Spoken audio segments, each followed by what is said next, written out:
हम जो है कॉम्प्लेक्स नंबर का जो है उसके बाद modulus and conjugate of the complex number इसके बारे में स्टडी करेंगे। तो जो कॉम्प्लेक्स नंबर को जब भी हम कॉम्प्लेक्स नंबर की बात करते हैं तो हमें जो है कॉम्प्लेक्स नंबर का स्टैंडर्ड फॉर्म जरूर पता होना चाहिए। कॉम्प्लेक्स नंबर का स्टैंडर्ड फॉर्म होता है z equal to A plus iota B, जहाँ पे जो है ए और बी जो है दोनों रियल नंबर्स होते हैं। ए पार्ट को जो है रियल पार्ट बोला जाता है, जबकि जो आइटा बी जो है ये जो है इमेजिनरी पार्ट बोला जाता है। यहाँ पे जो है कॉम्प्लेक्स नंबर, किसी भी कॉम्प्लेक्स नंबर का अगर आपको मॉडुलस निकालना है तो वो जो है इस फॉर्म में जरूर होना चाहिए, तभी आप उसका मॉडुलस निकाल सकते हैं। उसका मॉडुलस निकालने का जो फॉर्मूला है वो है ए स्क्वायर प्लस बी स्क्वायर का अंडर रूट। ये सिंपल सा फॉर्मूला है। और जो कॉम्प्लेक्स नंबर को हम जो डिनोट करते हैं वो सिंपल सा z इक्वल टू डिनोट करते हैं, जबकि इसके मॉडुलस को जैसे हम इसमें दो इस तरह से ये लाइन खींच देते हैं तो ये मॉडुलस का साइन हो जाता है और जिसके फॉर्मूला हो जाता है equal to A square plus B square. इसके अंदर हो जाएगा A square plus B square, ये जो है इस फॉर्मूले के अंदर आ जाता है। तो ये सिंपल सा फॉर्मूला मॉडुलस का है। और अब जो है हम इस मॉडुलस की कुछ क्वेश्चंस जो है मैं ब्लैक बोर्ड में कराऊंगा। उससे पहले जो है दो चार क्वेश्चन जो है मॉडुलस के हम कर लेते हैं वाइट बोर्ड पे। उसके बाद जो है फिर इसके कंसेप्ट को और डीपली पढ़ेंगे। जो बच्चे जो हैं जेईई मेंस की तैयारी कर रहे हैं उनके लिए बहुत ज़रूरी है कि वो कंसेप्ट को पूरी तरह से समझ के चलें। तो मैंने जैसे कहा था कि कॉम्प्लेक्स नंबर जो है z equal to A plus iota B के फॉर्म में होना चाहिए, ये इसका स्टैंडर्ड फॉर्म है। और अगर जो है इसी का जो है मॉडुलस अगर निकालना है तो मॉडुलस का फॉर्म में हो जाएगा under root A square plus B square. अब एक क्वेश्चन हम लेके चलते हैं। अगर suppose 3 equal to 3 plus 4 iota है, आपको इसका कॉम्प्लेक्स नंबर मॉडुलस निकालना है तो मॉडुलस z का साइन लगा दीजिए। आप इसमें a का कंपेरिजन कर दीजिए। a क्या है, रियल पार्ट है जो क्या है 3 का स्क्वायर है। b क्या है, इमेजिनरी पार्ट है जो क्या है यहाँ पे 4 है, 4 का स्क्वायर है। आप 3 का स्क्वायर 9 प्लस 4 का स्क्वायर 16, इस 9 प्लस 16 को ऐड कर दीजिए, रूट 25 आ जाएगा। इस तरह से इसका मॉडुलस जो है 5 आ जाएगा। जो बच्चे जो है जेईई मेंस की तैयारी कर रहे हैं उनके लिए जो है मॉडुलस का जो एनसीईआरटी कंसेप्ट है उसको समझना बहुत ज़रूरी है। क्या पता एनसीईआरटी से जो है कौन सा कंसेप्ट वो इतना पूछ ले जिसको अक्सर जो है बच्चे उस कंसेप्ट को समझने के लिए, टीचर भी और बच्चे भी कहीं कहीं उस कंसेप्ट को जो है अवॉइड कर जाते हैं। बस ये मॉडुलस का एक बेसिक कंसेप्ट इतना जिसका है इसको समझ के बच्चों को भी समझ में आता है। लेकिन जो बच्चे, मैं फिर कह रहा हूँ, जो जेईई और मेंस की तैयारी कर रहे हैं उनको जो है थोड़ी सी इसमें आगे और समझना पड़ेगा। अब जो मॉडुलस के कुछ कंसेप्ट हम इस तरह से पहले इनको समझने की कोशिश करते हैं और उसके बाद जो है इनका यूटिलाइज कहाँ पे होगा वो क्वेश्चन में हम देखते हैं। ये कंसेप्ट जो है, पहला कंसेप्ट जो है इसका ये रहा कि अगर हम जो है दो हमारे पास कॉम्प्लेक्स नंबर हैं, एक z1 है और एक z2 है। अगर हमने उनको दोनों को मल्टीप्लाई कर दिया, अगर z1 और z2 को हमने मल्टीप्लाई कर दिया तो मैंने जैसे बताया था कि ये क्लोजर प्रॉपर्टी को सेटिस्फाई करता है। क्लोजर प्रॉपर्टी को सेटिस्फाई करने का मतलब कि z1 और z2 दो कॉम्प्लेक्स नंबर को मल्टीप्लाई करने के बाद अगेन फिर कोई एक नया कॉम्प्लेक्स नंबर आएगा। तो नया कॉम्प्लेक्स नंबर आएगा तो सपोज जो नया कॉम्प्लेक्स नंबर कुछ भी आ सकता है, z3, उसकी वैल्यू जो है सपोज z3 आ गई है। तो यहाँ पे अगर आपको जो मल्टीप्लिकेशन है मॉड z1 z2 का आपको जो है मॉडुलस निकालना पड़ेगा कि z1 और z2 दोनों ही आपस में जब मल्टीप्लाई होंगे तो आपको z1 और z2 को मल्टीप्लाई करना पड़ेगा। z1 और z2 को मल्टीप्लाई करके जो आंसर आएगा वो फिर कॉम्प्लेक्स नंबर के ही स्टैंडर्ड फॉर्म में आएगा और जिसका आपको मॉड निकालना होगा। लेकिन ये एक प्रॉपर्टी को सेटिस्फाई करती है। ये कहता है कि आपको अगर मॉड z1 और z2, जो बच्चे जेईई और मेंस के एग्जाम की तैयारी कर रहे हैं, अगर उनको ये कंसेप्ट पता नहीं है तो वो जो है इस क्वेश्चन को इसी तरह से अटेम्प्ट करेंगे। पहले z1 z2 को मल्टीप्लाई करेंगे और उसके बाद जो है जो भी सॉल्यूशन आएगा वो जो है किसी a प्लस आइटा b के फॉर्म में कोई कॉम्प्लेक्स नंबर आएगा और जिसका जो है मॉडुलस वो formula under root A square plus B square से निकाल लेंगे। ये तो बात उन बच्चों की रही जिन्होंने जो है इस एनसीईआरटी कॉन्सेप्ट को समझने की कोशिश नहीं करी और जेईई मेंस के एग्जाम में, कंपटीशन एग्जाम में बैठने को तैयार हो गए। लेकिन जिस बच्चे ने एनसीईआरटी का ये कंसेप्ट पढ़ा हो कि मॉडुलस, अगर z1 और z2 का जो मॉडुलस होता है वो इक्वल टू होता है Z1 का मॉडुलस अलग ले लीजिए और Z2 का मॉडुलस अलग ले लीजिए, दोनों को मल्टीप्लाई कर दीजिए, वो वैल्यू वही सेम आएगी। अब आप कह रहे होंगे कि कुछ समझ में नहीं आया, कुछ इस तरह से बात हो रही होगी, तो मैं इसको फिर मैं आपको जो है एक ब्लैक बोर्ड पे मैं ब्लैक बोर्ड पे इसको समझाने की कोशिश करता हूँ। जैसे मेरे पास जो है मैं सिंपल सा जो है Z1 इक्वल टू एक बहुत सिंपल सा नंबर ले रहा हूँ 1 प्लस आइटा, और एक नंबर जो है मैं Z2 इक्वल टू ले रहा हूँ 2 प्लस अगेन 2 आइटा। अगर मुझे इन दोनों को मल्टीप्लाई करना होगा और उनके मल्टीप्लिकेशन का ये मॉडुलस मेरे से पूछेगा, अगर मुझे ये प्रॉपर्टी आती है कि जो मॉडुलस ऑफ Z1 होगा उसको मॉडुलस ऑफ Z2 से मल्टीप्लाई कर दिए, तो मैं इसको जो है मेरे पास अगर एग्जाम में जो है जेईई मेंस जैसे एग्जाम में क्वेश्चन आएगा तो मैं इतना टाइम यहाँ बर्बाद नहीं करूँगा, मैं सीधे सीधे जो है Z1 का मॉडुलस निकाल लूँगा जो होगा √a² + b², यानी ए जो है क्या है 1 है, यहाँ ये आइटा है, तो आइटा का जो कोफिशिएंट है इसमें वो क्या है यहाँ पर 1 माना जाएगा, तो a² भी 1 है और b² भी 1 है, तो कितना आ गया √2 आ गया। उसके बाद जो है मैं मॉड Z2 का मॉडुलस निकालूंगा, जो मेरे पास होगा इसको मैंने लिखा है 2 + 2 आइटा, तो इसका ये 2 का स्क्वायर 4 और b है इसमें 2 तो 4, ये √8 आ गया। उसके बाद जो है मुझे जो ये आंसर निकालना है इन दोनों को मैं मल्टीप्लाई कर दूंगा √8 मैं इसको यहाँ पे मल्टीप्लाई कर दूंगा √8 × √2 जो हो जाएगा √16 और मेरा आंसर जो है 4 आ जाएगा। तो हुई ना मज़ेदार वाली बात, आपका कितना टाइम जो है कंज्यूम होने से बच गया होगा अगर आपने जो है इस कंसेप्ट को एनसीईआरटी का इस बुक के इस कंसेप्ट को अवॉइड नहीं किया होगा। अगर आपने उसको पढ़ा होगा तो आप इसको जो है अवॉइड नहीं किया होगा तो आपका आंसर आ गया। और आप इसको जो है वेरीफाई भी कर सकते हैं। मैंने Z1 को 1 + आइटा लिया था, 1 + आइटा लिया था, और Z2 को मैंने 2 + 2 आइटा लिया था, और आप जो है इसको मल्टीप्लाई करके भी वेरीफाई कर सकते हैं। मल्टीप्लाई करना जो तरीका होता है कि उस 1 को इससे भी पहले इससे पढ़ लीजिए फिर इससे पढ़ लीजिए, कितना आएगा 2 + 2 आइटा आएगा। उसके बाद आइटा को इससे मल्टीप्लाई कर दीजिए, ये 2 + 2 आइटा है, इस आइटा को 2 से मल्टीप्लाई करा तो 2 आइटा आ गया, इस आइटा को इससे 2 आइटा से मल्टीप्लाई करा तो 2 आइटा स्क्वायर आ गया। आइटा स्क्वायर की वैल्यू जो है आइटा स्क्वायर की वैल्यू बिल्कुल दिमाग में रख लीजिए -1 होती है।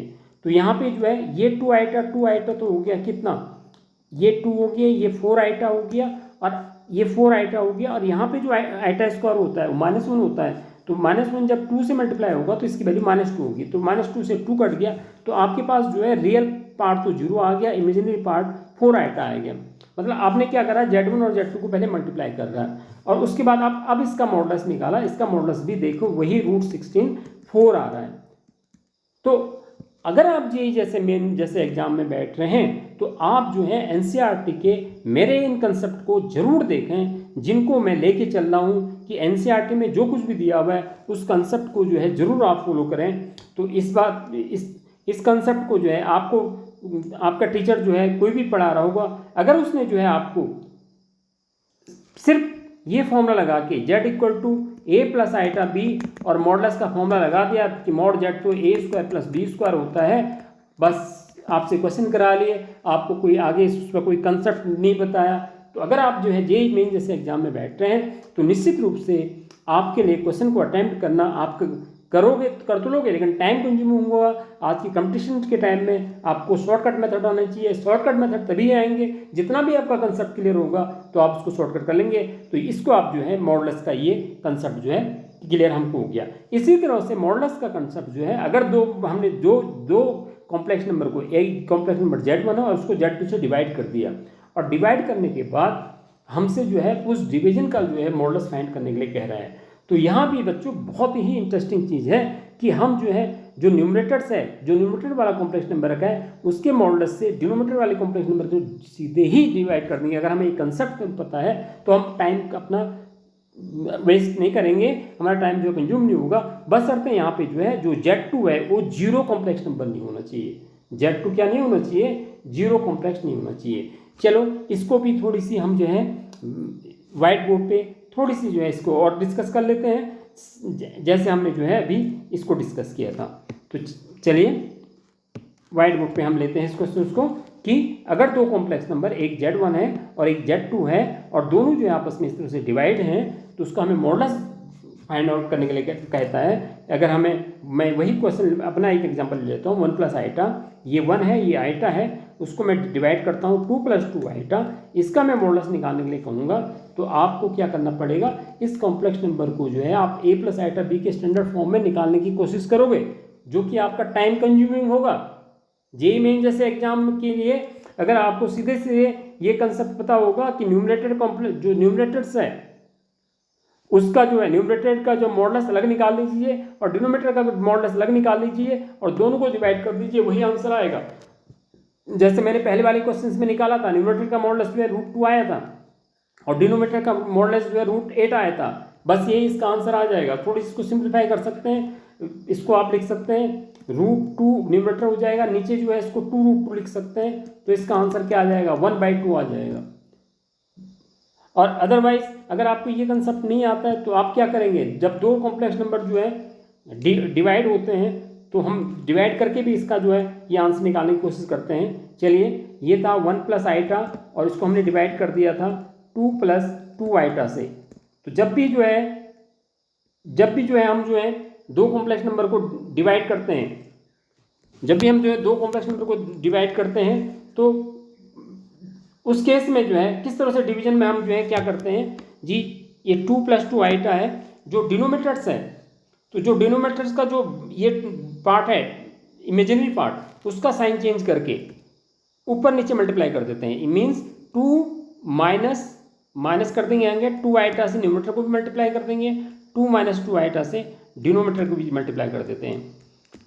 इसका साइन चेंज करके 2 प्लस 2 आइटा का साइन करके आप न्यूमरेटर को भी मल्टीप्लाई करें या डिनोमिनेटर में जो है फिर a प्लस बी और a माइनस बी का फॉर्मूला लगा दीजिए और ऊपर आप मल्टीप्लाई कर दीजिए। ऊपर आप मल्टीप्लाई करेंगे, पहले इस 1 की 2 से कर दीजिए, कितना हो जाएगा 2, फिर 1 की -2 आइटा से कर दीजिए -2 आइटा, उसके बाद आइटा की इस 2 से मल्टीप्लाई कर दीजिए +2 आइटा, फिर आइटा की -2 आइटा से कर दीजिए, ये 2 आइटा था, और इसकी माइनस आइटा की -2 आइटा से करेंगे तो -2 आइटा स्क्वायर हो जाएगा। और नीचे जो है a plus B a minus B 2 का स्क्वायर, a क्या है 2 है, b क्या है 2i है, तो क्या हो जाएगा 4 माइनस 4 आइटा का स्क्वायर। न्यूमरेटर में ये दोनों कट जाएंगे और यहाँ पे क्या आइटा स्क्वायर कितना हो जाएगा -1 हो जाएगा, ये -2 जो है +2 हो जाएगा। आइटा स्क्वायर की वैल्यू जो है यहाँ पे वो तो ऊपर की जो न्यूमरेटर आएगा वो कितना आएगा 2 + 2 कितना आ जाएगा 4, और नीचे जो है यहाँ भी अगर आइटा स्क्वायर -1 हो जाएगा तो ये 4 + 4 कितना हो जाएगा 8 हो जाएगा। तो ये आपका आंसर जो है देखिए इस तरह से भी 1/2 आ रहा है। लेकिन ये मैं जैसे बार बार कह रहा हूँ कि अगर आपको कंसेप्ट क्लियर नहीं है, आप जेईई मेंस जैसे एग्जाम में बैठे हैं जहाँ टाइम का बहुत बड़ा शॉर्टेज होता है, तो वहाँ पे जो है ये कंसेप्ट का होना बहुत ज़रूरी होता है। तो हमने जो है मॉडुलस का जो कंसेप्ट है जो आपके एनसीईआरटी बुक में दिया हुआ है ये हमने कर लिया है। पर जब मैंने जो मेरा जो है इसका जो मेन हेडलाइन है मॉडुलस और एक है conjugate of a complex number, ये जो है डिवीजन के रूप में अभी जो हमने डिवाइड किया था तो वहाँ भी इसका यूज हुआ था। तो कंजुगेट को भी हम पढ़ते हैं कि conjugate of a complex number क्या होता है। तो conjugate of a complex number बहुत ईजी है कि आप किसी कॉम्प्लेक्स नंबर की जो है अगर वो z = a + आइटा b है, उसका जो है इमेजिनरी पार्ट का अगर साइन चेंज कर देते हैं तो जो है जो उसके इमेजिनरी पार्ट का साइन चेंज कर देते हैं तो उसको जो है कंजुगेट ऑफ कॉम्प्लेक्स नंबर कहते हैं। देखिए जैसे एक कॉम्प्लेक्स नंबर है z है और z = a + आइटा b है, ठीक है, और इसका जो कंजुगेट को जो डिनोट किया जाता है उसके ऊपर जो है ये साइन लगा दिया जाता है, एक हल्का सा बार लगा दिया जाता है, ये जो है कंजुगेट का साइन होता है। और अब जो आपको z = a + आइटा b दिया हुआ है उस a + आइटा b में जो इमेजिनरी पार्ट है उसका साइन यहाँ पे प्लस है, तो उसको चेंज करके माइनस उसका साइन चेंज कर दिया जाता है। बस यही सिर्फ कंजुगेट होता है, इससे ज़्यादा जो है कंजुगेट में कुछ नहीं है। तो किसी भी कॉम्प्लेक्स नंबर का जो है कंजुगेट जब निकाला जाता है तो आप उसके इमेजिनरी पार्ट का जो है साइन चेंज कर देते हैं। और अभी जो है इसको हम व्हाइट बोर्ड पे और डिस्कस करेंगे। कंजुगेट में भी इसी तरह से जो प्रॉपर्टीज होती हैं जो हमने अभी Z1 और Z2 जो है दो सिंपल कॉम्प्लेक्स नंबर के लिए थे, यही प्रॉपर्टी जो है जब हम जो है दो कंजुगेट कॉम्प्लेक्स नंबर को मल्टीप्लाई करते हैं तो वो जो है सेम यही प्रॉपर्टी जो है सेटिस्फाई करते हैं। इसके अलावा जो है इसमें कुछ और प्रॉपर्टीज़ भी हैं, चलो उसको पहले हम डिस्कस कर लेते हैं। यहाँ पे आपकी जो एनसीईआरटी बुक में जो प्रॉपर्टीज़ दी हुई हैं उसको डिस्कस करते हैं और फिर इसको वाइट बोर्ड पर समझने की कोशिश करते हैं कि क्या ये आपको कह रहा है। देखिए ये जो है यहाँ पे इसने एक इसके अंदर जो है Z1 कॉम्प्लेक्स नंबर दिया हुआ है, Z1 जो है कंजुगेट है कॉम्प्लेक्स नंबर है और Z2 भी कॉम्प्लेक्स कंजुगेट कॉम्प्लेक्स नंबर है। अगर इन दोनों का मॉडुलस निकालना है तो ये कहता है कि जो कंजुगेट Z1 है और जो कंजुगेट Z2 है उन दोनों का अलग कॉम्प्लेक्स मॉडुलस निकाल लीजिए और उसको मल्टीप्लाई कर दीजिए। मतलब जैसे हमने जो है पहले जो Z1 और Z2 कॉम्प्लेक्स नंबर लिया था सेम उसी तरह से ये कंसेप्ट है। और ये कंसेप्ट जो है अगर हम दो कंजुगेट नंबर्स को डिवाइड कर रहे हैं, Z1 को Z2 से डिवाइड कर रहे हैं, Z1 कंजुगेट है Z2 भी कंजुगेट है, तो इस जिस तरह से डिवीजन का रूल लगा था सेम वही कंसेप्ट इसमें यहाँ पर लग रखा है। तो इन दोनों को तो आपको क्योंकि आप इसको पढ़ चुके हैं तो ये तो आप आराम से समझ गए होंगे। लेकिन इसमें जो है एक नया जो कंसेप्ट आ रहा है, जो तीसरा जो कंजुगेट में आ रहा है वो ये कहता है कि अगर जो है Z1 और Z2 जो है दो कंजुगेट हैं, Z1 भी कॉम्प्लेक्स नंबर है, Z1 जो है Z1 बार जो है Z1 का कंजुगेट है और Z2 बार जो है Z2 का कंजुगेट है और इन दोनों कंजुगेट को आपने मल्टीप्लाई कर दिया। Z1 को भी Z1 कंजुगेट और Z2 कंजुगेट दोनों को मल्टीप्लाई कर दिया। मल्टीप्लाई करने के बाद आपने क्या किया कि उस कंजुगेट के ऊपर भी दोबारा सा कंजुगेट लगा दिया। शायद आपको क्लियर नहीं हो रहा होगा कि आपने उसके ऊपर भी कंजुगेट निकाल दिया तो फिर वो कंजुगेट जो है इक्वल टू हो जाएगा, Z1 का कंजुगेट अलग आ जाएगा और Z2 का कंजुगेट अलग आ जाएगा।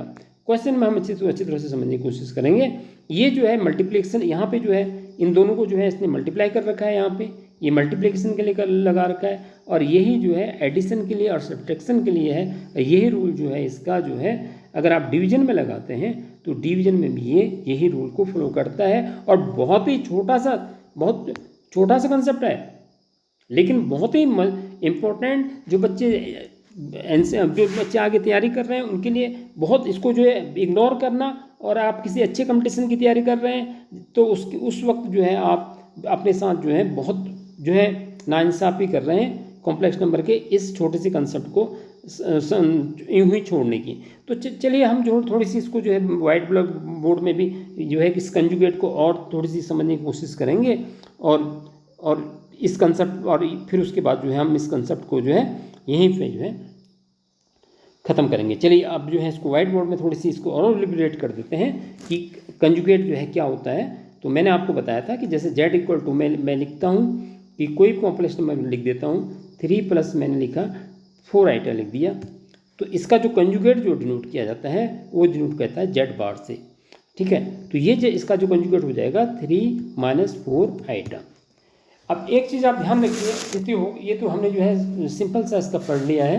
इसके बाद इसकी भी प्रॉपर्टीज़ हैं कि अगर दो कंजुगेट नंबर को मल्टीप्लाई कराएं, डिवाइड कराएं, वो करें, वो तो हम सब पढ़ेंगे। तो एक छोटी सी बात ध्यान रखिए कि अगर हम Z का जो है मॉडुलस निकालेंगे वो क्या आएगा, 3 का स्क्वायर आएगा प्लस 4 का स्क्वायर आएगा, √25 कुल मिला के क्या आ जाएगा 5 आ जाएगा। और जब हम इसके कंजुगेट का भी मॉडुलस निकालेंगे, कंजुगेट ऑफ इसका निकालेंगे तो क्या होगा, 3 का स्क्वायर आएगा, बीच में प्लस होता है, फिर स्क्वायर किसका होगा -4 का स्क्वायर, -4 का स्क्वायर क्या हो जाएगा +16 हो जाएगा। तो ये भी जो है आपको 5 देगा।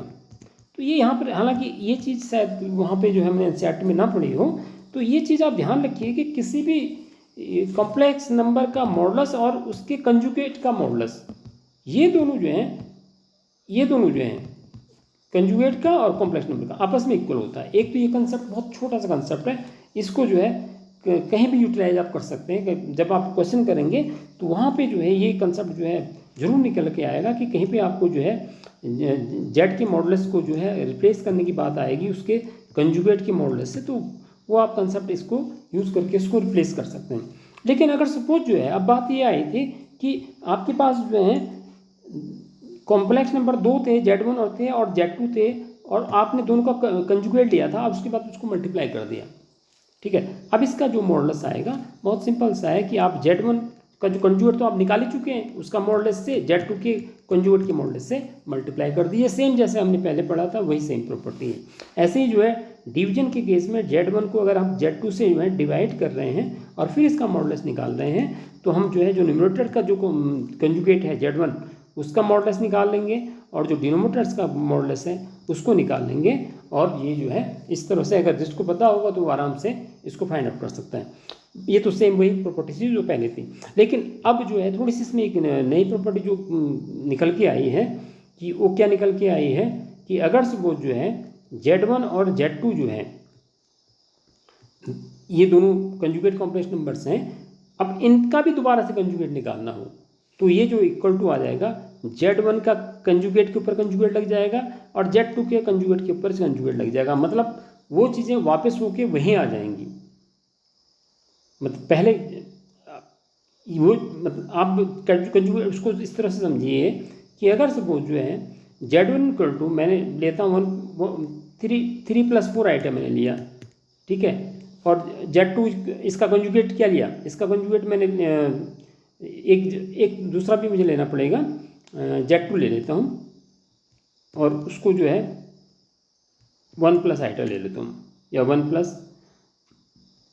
आइटा। अब देखिए इनका कंजुगेट जब मैं निकालूंगा तो इसका कंजुगेट क्या हो जाएगा, यहाँ पे साइन चेंज, इसका इस Z1 का कंजुगेट क्या हो जाएगा, यहाँ पे साइन चेंज हो जाएगा, Z1 का कंजुगेट इसका साइन चेंज हो जाएगा, ऐसे ये 3-4 आइटा हो जाएगा।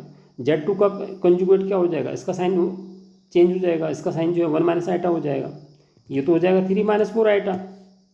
और Z2 का कंजुगेट क्या हो जाएगा 1- आइटा, ठीक है। अब फिर दोबारा से करोगे कंजुगेट के ऊपर का भी दोबारा से कंजुगेट लोगे तो कहाँ पहुँच जाओगे, जब Z1 का कंजुगेट जो है आप दोबारा से लेंगे फिर दोबारा लेंगे तो फिर वही Z1 पे आ जाओगे ना वापस। तो ये प्रॉपर्टी होगी यहाँ पे कि ये तो हो ही गई प्रॉपर्टी जो सेटिस्फाई कर रही है, और उसके अलावा जो है ये भी एक प्रॉपर्टी होगी कि Z1 का कंजुगेट दोबारा से कंजुगेट करोगे, 2 बार करोगे तो वही Z1 पे वापस आ जाओगे भाई।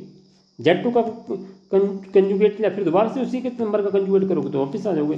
बहुत सिंपल सा कंसेप्ट है कि अगर Z1 इक्वल टू आपने 3-4+ आइटा लिया, 4 आइटा लिया, ठीक है, 3+4 आइटा लिया आपने और आपने क्या करा इसका कंजुगेट ले लिया, क्या ले लिया इसका कंजुगेट 3-4 आइटा, 3-4 आइटा। फिर आप कहें दोबारा से मुझे इसका कंजुगेट लेना है, आप ले लीजिए, दोबारा 2 बार कर लीजिए, दोबारा करेंगे तो क्या होगा फिर आपको उसको क्या लिखना पड़ेगा 3+4 आइटा लिखना पड़ेगा, ये तो लिखना पड़ेगा। फिर दोबारा से क्या आ गया Z1 आ गया। तो ये जो है ये कंसेप्ट भी निकल के सामने आया है, ये NCERT में इस तरह से तो नहीं है, पर इसको आपको जो बच्चे जो तैयारी कर रहे हैं तो ये छोटी छोटी चीज़ों का भी ध्यान रखना बहुत ज़रूरी है। अब जो दूसरा जो है इसका जो है हमने अभी मल्टीप्लाई में बताया था कि अगर Z1 और Z2 दो हैं उनको मल्टीप्लाई कर रहे हैं, पूरे पे कंजुगेट लगा रहे हैं तो फिर वो Z1 पे अलग कंजुगेट पे डबल कंजुगेट लग जाएगा, Z2 पे डबल कंजुगेट लग जाएगा। यही चीज़ अगर हम जो है 2 कंजुगेट को ऐड कर रहे हैं या उनको माइनस कर रहे हैं और फिर पूरे का कंजुगेट ले रहे हैं तो यही चीज़ जो है एडिशन में भी होगी कि Z1 का कंजुगेट पे कंजुगेट लग जाएगा प्लस माइनस Z2 के कंजुगेट पे कंजुगेट लग जाएगा। शायद आपको समझ में आ रहा होगा इतना, अगर नहीं आ रहा है तो आप कमेंट लिखिए, मैं ब्लैक बोर्ड पे जो है इसको जो है और थोड़ी अच्छी तरह से एलिब्रेट करके समझाऊंगा। आप सब्सक्राइब करें या ना करें, लेकिन अपने कमेंट्स जरूर दें कि इसमें और क्या इम्प्रूवमेंट हो सकती है, किस तरह से ये जो है और अच्छे जो है आपके लिए जो है यूज़फुल ये वीडियो बने, उसमें किस तरह से मॉडिफाई किया जा सकता है, यही मेरा मेन उद्देश्य है। तो ये तो हमने एडिशन कर दिया, और ये जो है डिवीजन में अगर 2 कॉम्प्लेक्स नंबर इस तरह से आ रखे हैं तो अगर सपोज ये पूरे उस पर जो है इस तरह से बार लगा हुआ है, पूरा इस पे पूरा बार लगा हुआ है, तो इसमें भी Z1 का पर डबल कंजुगेट लग जाएगा, Z2 पे भी 2 बार कंजुगेट लग जाएगा, और कुछ इसमें ऐसा नहीं है। तो ये चीज़ें जो है NCERT में दिए हुए हैं, और अक्सर जो है बच्चे जो है अगर टीचर समझाने वाला मिल जाता है तो बहुत अच्छी बात है, फिर तो कुछ नहीं कहना है। और लेकिन अगर वो NCERT के इन कंसेप्ट को जो है टीचर छोड़ देता है तो उस केस में जो है फिर जो है बड़ी प्रॉब्लम होती है कि कंसेप्ट बिना कंसेप्ट के जो है क्वेश्चन को सॉल्व करना। तो यहाँ पे जो है जो मैंने हेडिंग दी थी the modulus and conjugate of a complex number, शायद ये आपको कंसेप्ट जो है क्लियर हो गया होगा। और ये जो है प्रॉपर्टी जो है, एक तो मैंने ये प्रॉपर्टी आपको समझा दी है और एक ये प्रॉपर्टी समझा दी है, और एक प्रॉपर्टी जो है इसमें बहुत ही इंपॉर्टेंट है जो बहुत ज़्यादा यूज होती है, उसको मैं जो है यहाँ पे इसको जो है मैं आपको एक बात बता देता हूँ। ये प्रॉपर्टी है कि अगर किसी भी कॉम्प्लेक्स नंबर को उसकी कंजुगेट से मल्टीप्लाई करते हैं तो वो जो है मॉडुलस जेड का स्क्वायर रहता है। ये क्या मतलब, जेड को उसके कंजुगेट से मल्टीप्लाई करोगे, ठीक है। जब आप इन दोनों को मल्टीप्लाई करोगे तो जो इनका रिजल्ट आएगा, जो जेड का मॉडुलस होगा ना अलग से उसके स्क्वायर को, ये प्रॉपर्टी आपको बिल्कुल दिमाग में रख लेनी है। बहुत जगह यूज होगी, आपके क्वेश्चन में यूज होगी, और इसको आप सेटिस्फाई भी कर लीजिए, बहुत बड़ी बात नहीं है। आप जो है इसको इस तरह से ले लीजिए। चलिए अब इसको एक बार एक सेटिस्फेक्शन, इसको जो है हम सेटिस्फाई कर लेते हैं। यहीं पे मैं इसको करा देता हूँ कि अगर मेरे पास सपोज जेड जो है 3 + 4 आइटा है और इसका कंजुगेट जेड बार 3 - 4 आइटा है। अब मैं इन दोनों को मल्टीप्लाई कर देता हूँ। आप मल्टीप्लाई कर दीजिए, मैं बार बार मल्टीप्लाई कर रहा हूँ। तो मल्टीप्लाई करके 3 3 जा 9 जा, इसमें क्या होगा कि आइटा वाला केस ये कट जाएगा। ये आइटा ये इसका जो मल्टीप्लाई करके जो रिजल्ट आएगा वो आएगा यहाँ पे 9 - 16 आइटा स्क्वायर आएगा। आप इसको मल्टीप्लाई कर लीजिए तो ये आइटा स्क्वायर की वैल्यू -1 पुट करेंगे तो 9 + 16 ये 25 आ जाएगा, जेड इंटू जेड बार। और जब आप जेड का जो है अलग से मॉडुलस निकालेंगे, क्या आएगा जेड का मॉडुलस, 3 का स्क्वायर प्लस 4 का स्क्वायर, ठीक है। ये क्या √25 आया ना, ये मॉडुलस जो आया √25 आया, और इसका जो है स्क्वायर कर देंगे तो ये भी 25 आ जाएगा।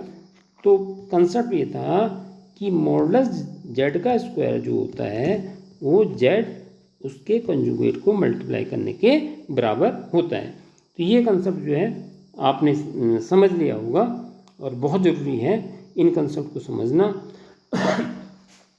और इसके बाद जो है मैं अगली वीडियो जो है इस पे जो है जो भी मैंने कंसेप्ट आपको बताए हैं इन पे जो है अलग अलग लेके जो है इनके क्वेश्चंस में लेके चलूँगा। जो आपके एनसीईआरटी में दिए हुए हैं उन क्वेश्चन से जो है इनको जो है मैं इन्हीं कंसेप्ट को दोबारा से जो है उसमें रिवाइज करा के आपको इससे रिलेटेड क्वेश्चंस कराऊंगा।